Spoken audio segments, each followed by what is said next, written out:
Boa noite, bom dia, boa tarde. Hoje nós vamos falar sobre dois temas importantes para a conjuntura atual, que é ideologia e alienação.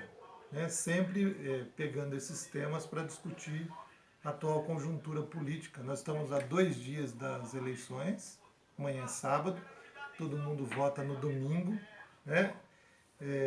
Não esquecer do hashtag ele não, né? Isso é muito importante. Bom, o que é alienação, o que é ideologia? Vamos começar pela ideologia primeiro, né? Ideologia é uma coisa que incomoda muitas pessoas porque, vamos entender, como uma sociedade constituída de maioria de pobres trabalhadores, muitas vezes vota em rico. Vamos pegar o estado de São Paulo, por exemplo. Se a gente olhar para as pesquisas, tem Dória e SCAF. Né? Eu costumo até brincar que é a escória, os dois. Como explicar que um Estado constituído, na sua maioria, de trabalhadores consegue convencer o povo, que na sua maioria trabalhadores e pobres, a votar em dois ricos, um empresário e o outro um lobista obscuro, né? No caso Dória. Obviamente que isso só se dá porque existe a ideologia. O que é ideologia? Essa palavra ideologia ela tem um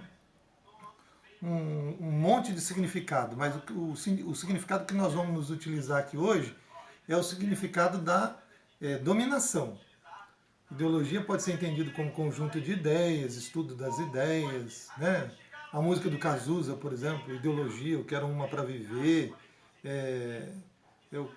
Nesse sentido é usado como conjunto de ideias, né? Mas aqui nós vamos estar utilizando o sentido marxista do termo de dominação. Então, a ideologia, o que significa então ideologia para o Marx no sentido da dominação?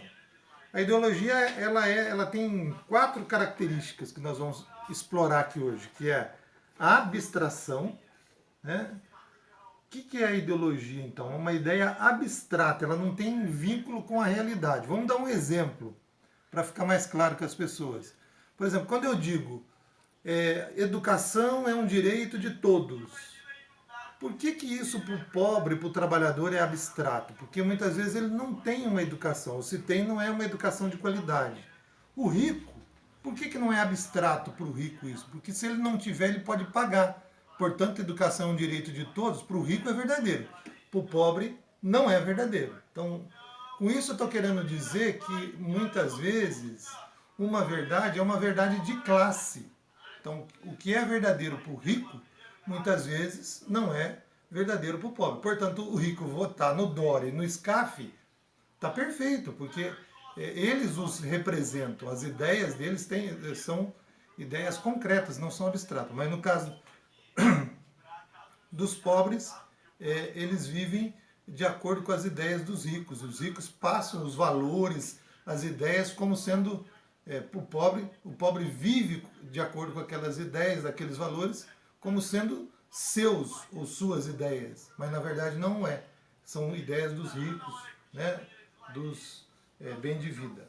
Então, outra característica da ideologia é a universalização. Então, pega ideias universais, vamos pegar nós já tratamos aqui da Revolução Francesa. Liberdade, igualdade e fraternidade. São ideias universais. Isso cabe em qualquer lugar do mundo. Todo mundo vai bater palma, vai dizer, olha, não, realmente, liberdade, igualdade, fraternidade é uma coisa que nós temos que defender. Mas o que isso significa para uma classe, por exemplo? Dos ricos e o que significa para os pobres? O pobre é livre? Né? Ele é igual? Né? Ele é tratado como irmão pelos ricos? Não, ele é explorado, enfim. Né? Então, a ideologia ela universaliza as ideias como se isso fosse ideias consagradas para todo mundo, para ninguém questionar. Né? Não pode questionar. Se questionar já começa a dar problema, começa a entrar areia na engrenagem. Outra característica da ideologia, a inversão. E aqui nós vamos estar falando de inversão histórica mesmo. Vamos pegar Guerra do Vietnã. Quem venceu a guerra do Vietnã?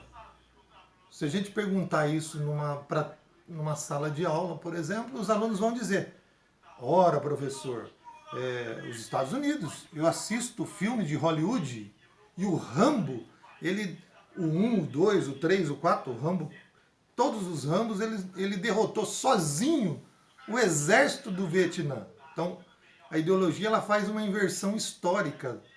Ela pega uma mentira, começa a reproduzir essa mentira, já que está muito em voga hoje o fascismo, o nazismo, né? Ela pega essa mentira e transforma numa verdade. De tanto repetir uma mentira, essa mentira acaba virando verdade. Então, a ideologia ela consegue fazer uma inversão dos processos históricos. Ela inverte, né, o que é verdadeiro passa a ser falso e o que é falso passa a ser verdadeiro. Outra característica da ideologia é a lacuna. O que é a lacuna? O discurso ideológico ele já deixa alguns espaços sem ser preenchidos. Pegando aquele exemplo que nós citamos lá, da educação é um direito de todos, ele diz uma meia-verdade. Se ele dissesse educação é um direito de todos que podem pagar, não teria discurso, não teria uma lacuna no discurso ideológico. Né? Então, a ideologia ela trabalha com essas quatro características. Isso quem nos ensina é a professora Maria Lúcia de Arruda Aranha, no livro Filosofando.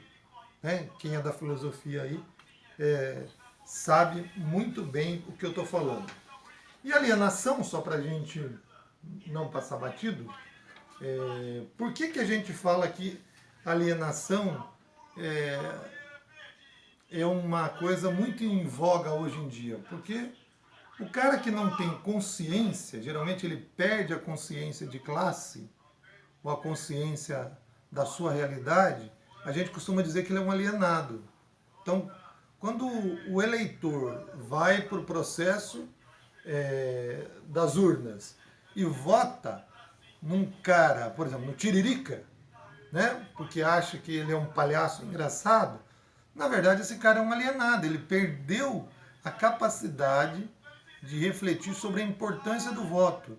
Ele vai colocar lá um palhaço que vai votar contra ele durante os 4 anos, como votou a favor da reforma trabalhista, né, contra o processo do Temer, enfim. Então, alienado é aquele cara que perde a capacidade de reflexão. Então, eu costumo dizer que o estado de São Paulo, onde eles acham que, por exemplo, quem vota errado são os nordestinos, né, os paulistas, chama os nordestinos, dizem que eles não sabem votar. Eu, particularmente, eu discordo disso, eu acho que quem não sabe votar são os paulistas. Quando eles vão majoritariamente para as urnas e votam em 2 elementos do primeiro andar, né, do andar superior da sociedade, que é, por exemplo, Dória e Scaff, na minha avaliação, os paulistas são alienados.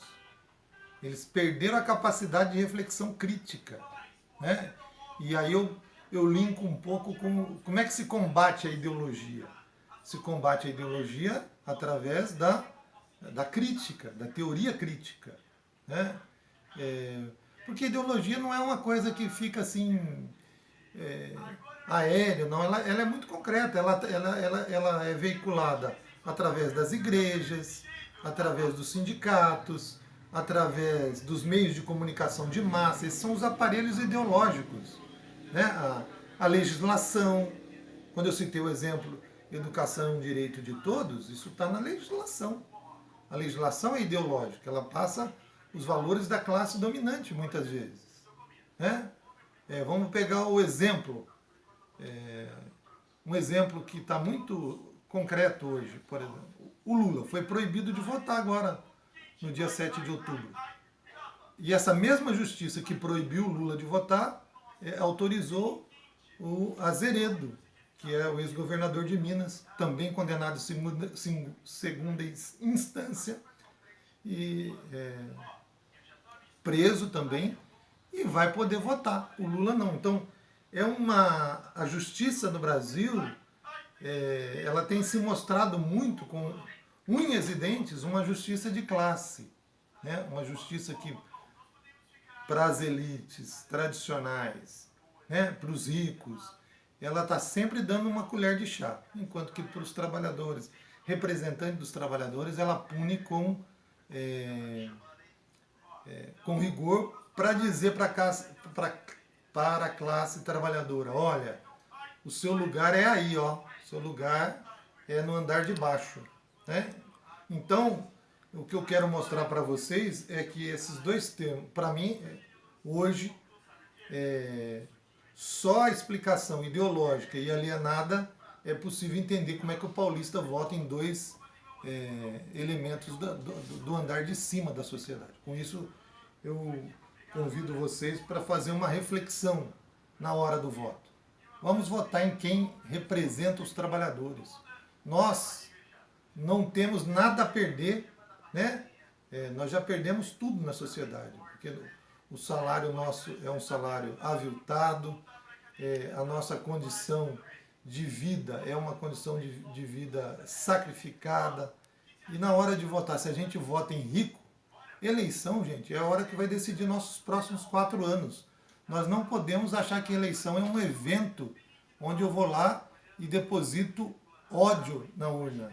Eu tenho que depositar esperança, amor, né? Preocupação com a minha aposentadoria. Eu digo sempre para os jovens vão votar em políticos que vão definir se eles vão ter aposentadoria ou não.